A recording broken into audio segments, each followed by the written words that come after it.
Hello guys. अब हम आगे जो है वोकैब स्टार्ट करते हैं अपनी आज। तो मैं वोकैब में आपको पढ़ाता हूँ। चलो स्टार्ट करते हैं। पहला देखो, पहला है एनोडायन। एनोडायन, इसमें लिंक क्या बनेगा? अनुडायन। तो क्या है, कैसे याद कर सकते हैं इसको? अनुडायन नहीं है माँ, वो तो पीड़ानाशक है, वो तो पेन किलर है। मतलब अनुडायन नहीं है माँ, वो तो पीड़ानाशक है, वो तो पेन किलर है। मतलब अनुडायन का मतलब क्या होगा? Pain killer, पीड़ानाशक। इनएक्वस, इनएक्वस भी होता है पीड़ानाशक। अब इसके सिनोनिम्स कैसे याद करेंगे? पेन किलर तो आपको याद है ही। एक होते हैं बेंजन और एनिस्थेटिक। एनिस्थेटिक ये दोनों भी पीड़ानाशक होता है, इसका मतलब भी ये आपको याद करना पड़ेगा। बेंजन और एनिस्थेटिक, इसको कैसे याद करेंगे? बैन, इसमें क्या है? बैन मतलब जो भी चीज़ जो है गवर्नमेंट ने बैन कर रखी है, वो बैन क्यों कर रखी है? उसके बैन करने का पीछे रीज़न ये है कि वो बहुत पीड़ानाशक है। मतलब बहुत दुखी चीज़ करती है, मतलब लोगों को बहुत परेशान करती है, बहुत पीड़ा देती है। तो इसलिए उस चीज़ को बैन किया हुआ है। तो बैनिजन में क्या होगा? बैन हो गया। तो इसमें क्या है बोलेंगे कि गवर्नमेंट ने बैन कर रखी है वो चीज़ें। क्यों? क्योंकि उसकी वो पीड़ानाशक है, बहुत ज़्यादा पीड़ा देती है। एक होता है एनिस्थेटिक। एनिस्थेटिक में क्या है? एनी, एक नाम की लड़की है एनी। तो एनी जो है बहुत ज़्यादा पीड़ा देती है। एनी का काम ही यही है कि सबको पीड़ा देना। तो एनिस्थेटिक क्या हो गया? पीड़ानाशक। अब पीड़ानाशक का उल्टा क्या होता है? जो पीड़ानाशक का उल्टा क्या होता है? पीड़ानाशक होता है, पीड़ानाशक का उल्टा जो मतलब कि पीड़ा नहीं देता। तो उसमें क्या क्या आते हैं? एक तो सिंस्टर आते हैं। सिंस्टर, सिंस्टर मतलब इसमें कहीं ना कहीं सिस्टर का नाम आ रहा है। जहाँ सिस्टर का नाम आ जाए तो वो तो सबसे बेस्ट होता है, उससे बढ़िया कुछ होता ही नहीं। तो सिस्टर मतलब जहाँ पे कोई पीड़ा ना हो। बेन भी ऐसे याद कर लेंगे, बेन और ओमिनियस। बेन और ओमिनियस ऐसे याद कर लेंगे कि वो जहाँ पीड़ा नहीं होती। बेन और ओमिनियस जहाँ पे पीड़ा नहीं होती। नेक्स्ट देखो, नेक्स्ट इसने बोला है फ्लैगमेटिक। फ्लैगमेटिक में लिंक है फ्लैग। तो इसको कैसे याद करेंगे? आडवाणी जी का फ्लैग मिट गया फिर भी वो कूल है। मतलब आडवाणी जी जो है उनका फ्लैग मिट गया, फ्लैग मिटने के बाद भी वो कूल है, मतलब उनका नाश हो गया, वो फिर भी कूल है, उनको कोई टेंशन नहीं, उनको पता है वो कर लेंगे। तो फ्लैगमेटिक का लिंक होगी फ्लैग। क्या फ्लैग? और आडवाणी जी को फ्लैग मिट गया फिर भी वो कूल है। तो फ्लैगमेटिक मतलब होता है शांति, कूल, काल्म। ठीक। और सिनोनिम्स क्या बनेगा? कूल, काल्म और अनइमोशनल, जिनमें इमोशनल नहीं होते। भाई जब उनमें इमोशनल ही नहीं है तो जब भी तो शांत है, उनमें इमोशनल नहीं है। वरना इतना होने के बाद, नाश होने के बाद तो सबको बहुत गुस्सा आता है। पर ये तो बिल्कुल शांत है क्योंकि उनमें इमोशनल नहीं है, अनइमोशनल।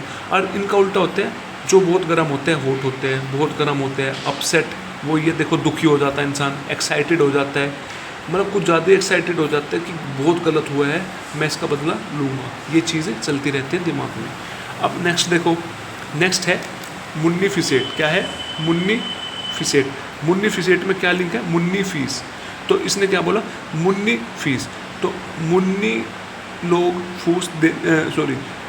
लोग फीस देने में मुनिफिसेंट होती है। जो मुन्नी लोग होती है वो फीस देने में बहुत ज़्यादा दानी होती है, बहुत ज़्यादा उदार होती है। वो किसी को भी फीस दे देती है। मतलब जहाँ भी कुछ चीज़ देनी है, करनी है, तो वो एकदम से बिना कुछ करे उस चीज़ को ले लेती है, पैसे दे देती है। तो मतलब मुन्नी लोग जो होते हैं फीस देने में मुनिफिसेंट होती हैं। तो उसका मतलब उदार, दानी, उदार और दानी। और इसके सिनोनिम्स कैसे याद करेंगे? आपको पता है चैरिटेबल जो है, चैरिटेबल तो दानी होता है, सबको दान करता है, तो चैरिटेबल ऐसे याद हो जाएगा। और बेनीवोलेंट, बेनीवोलेंट में क्या है? बेनीवोलेंट में है कि इसको कैसे याद करेंगे? इसको याद करेंगे हम बैन और वो। मतलब बैन वो, उसे देखो, वो कितनी दानी लड़की है। बैन उसे देखो, वो देखो आपकी जो फ्रेंड है वो बहुत दानी है। बैन देखो आपकी जो लड़की वो है, जो आपकी फ्रेंड है, वो बहुत दानी है। तो बेनेवोलेंट को ऐसे याद कर लेंगे, बेनेवोलेंट मतलब दानी। और जेनरस, जेनरस जो मतलब जेनवन लोग होते हैं, जेन ले लिया ना, मतलब जेनवन बनाने, जो जेनवन लोग होते हैं वो दानी होते ही है। जो जेनवन लोग होते हैं वो क्या होते हैं, दानी होते हैं। अब आता है एबेंडन, क्या आता है, अब आ गया हमारे पास एबेंडन। एबेंडन में क्या है, एबेंडन में लिखा है अब बंधन। अब आप सारे बंधन को एबेंडन करो और मेरे संग हो चलो। अब आप सारे बंधन को एबेंडन करो और मेरे संग हो चलो, मतलब आप सारे बंधन को छोड़ दो, परित्याग कर दो और मेरे संग हो चलो, ठीक है। तो एबेंडन मतलब होता है छोड़ देना या परित्याग करना। अब इसका सिनोनिम्स क्या बनेगा, इसका सिनोनिम्स की देखो, इसके सिनोनिम्स क्या बनेगा, इसका सिनोनिम्स बनेगा, एक तो होगा रिनाउंस। रिनाउंस मतलब छोड़ देना, आपको पता है राजगद्दी छोड़ देना सीधा होता है रिनाउंस का मतलब। और एक होता है रिलिंक्विश। रिलिंक्विश भी बिल्कुल छोड़ देना होता है। रिलिंक्विश और रिनाउंस एक जैसे है, बिल्कुल छोड़ देना, मतलब राजगद्दी वगैरह छोड़ देना। रिलिंक्विश एंड रिनाउंस तो ऐसे याद हो जाएंगे।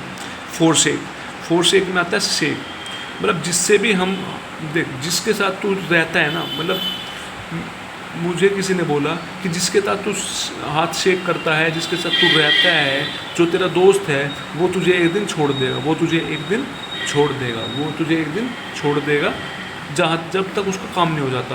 वो फोरसेक मतलब छोड़ देना। अब आता है एडामेंट। एडामेंट में क्या, एडा मैन लिंक बनेगा, क्या लिंक बनेगा, एडा मैन। तो एडामेन से क्या सेंटेंस बना है, एडा मैन ही एडामेंट होते हैं। जो एडामैन होते हैं वो एडामेंट होते हैं, मतलब बहुत जिद्दी होते हैं, बहुत हट्टी होते हैं। तो मतलब जो एडामैन लोग हैं, एडामैन ही एडामेंट होते हैं, बहुत ज़्यादा जिद्दी होते हैं और हट्टी होते हैं। मतलब एडामेंट मीन्स जिद्दी होना, हट्टी होना और अटल। तो इसका सिनोनिम्स क्या बनेगा, स्टब बाउंड। क्या बना, स्टब बाउंड। स्टब बाउंड मतलब जो बहुत ज़्यादा जिद्दी होते हैं, हट्टी होते हैं। स्टब बाउंड मतलब जो बहुत ज़्यादा जिद्दी होते हैं और हट्टी होते हैं। रिसोल्यूट, रिसोल्यूट मतलब जिसका सॉल्यूशन नहीं निकलता, री आ गया ना इसमें, देखो री आ गया। तो रिसोल्यूट मतलब जिसका सॉल्यूशन कर रहे हैं उनका सॉल्यूशन नहीं निकला, फिर भी मतलब उन्होंने ठान लिया कि भाई ये मुझे क्वेश्चन करना है तो करना है, मैं कैसे भी इस क्वेश्चन को करूँगा, दोबारा सॉल्यूशन निकालते रहूँगा, क्योंकि वो हट्टी है, बहुत जिद्दी होते हैं, तो वो मानते नहीं अपने यहाँ। तो इसमें रिसोल्यूशन, रिसोल का मतलब हमने सॉल्यूशन बना लिया, तो वो बार बार सॉल्यूशन करते रहते हैं, वो हार नहीं मानते, ठीक। ऐसे ही डिटरमाइन। डिटरमाइन क्या होता है, डिटरमाइन एक तरह से अपने आप को वो बिल्कुल दृढ़ निश्चय होता है, मतलब कि मुझे ये करना है तो मुझे ये करना है, मतलब वो भी हट्टी जिद्दी होते हैं। तो अब इसका जो उल्टा क्या होगा, जो बिल्कुल जिद्दी नहीं होंगे, जो बिल्कुल शांत होंगे, जो बिल्कुल शांत स्वभाव के होंगे, मतलब जो सॉफ्ट होंगे, जो फ्लेक्सिबल होंगे। जो सॉफ्ट होते हैं वो फ्लेक्सिबल होते हैं, मतलब कोई कुछ कहता ही नहीं है, तो वो वीक भी होते हैं। अब आता है एब्सर्ड। एब्सर्ड में क्या आ गया, अबसर्द, अबसर्द। अबसर्ड में क्या आ गया, लिंक अबसर्द। अबसर्ड में क्या लिंक आ गया, अबसर्द। मतलब गर्मी में सर्द होना एब्सर्ड होता है। गर्मी में सर्द होना क्या होता है, अबसर्ड होता है, मतलब बेढंगा होता है। गर्मी में सर्द होना क्या होता है, अबसर्ड होता है, मतलब बेढंगा होता है, ठीक। मतलब असंगत होता है, विवेकहीन होता है। तो अब हम याद कैसे करेंगे, इसका सिनोनिम्स बने रिडिकुलस। रिडिकुलस होता है बिल्कुल असंगत, जो किसी भी काम का मतलब बेकार होता है, जो बिल्कुल असंगत होता है। रिडिकुलस को तो सीधा याद कर लो, रिडिकुलस ये होता है असंगत। एक आता है प्रीपोस्टरस। प्रीपोस्टरस कैसे याद करेंगे, जो बिना सोचे समझे इसमें लिंक बनेगी प्री पोस्ट, मतलब पहले पोस्ट। जो बिना सोचे समझे पहले पोस्ट कर देता है कि ये नहीं देखता क्या चल रहा है क्या नहीं चल रहा है, तो जो बिना सोचे कर देता है तो वो बहुत बेकार इंसान है, विवेकहीन व्यक्ति होता है, बिल्कुल असंगत व्यक्ति होता है, ठीक। तो प्रीपोस्टरस मतलब होगा असंगत, विवेकहीन। और फुलिश मतलब तो पता ही, पागल जिसमें दिमाग ही नहीं होता, वो तो विवेकहीन होता ही है भाई। जो बिल्कुल ऐसे होता है वो तो विवेकहीन होता है, असंगत होता ही है। तो फुलिश मतलब भी होगा असंगत। अब जो बिल्कुल असंगत नहीं होते, मतलब बिल्कुल सही होते हैं, जो चीज़ है उस पर चलते हैं, बिल्कुल रेगुलर चीज़ें चलते हैं, मतलब लॉजिकल होते हैं, प्रैक्टिकल होते हैं और रेशनल होते हैं। लॉजिकल, प्रैक्टिकल और रेशनल। अब देखो नेक्स्ट,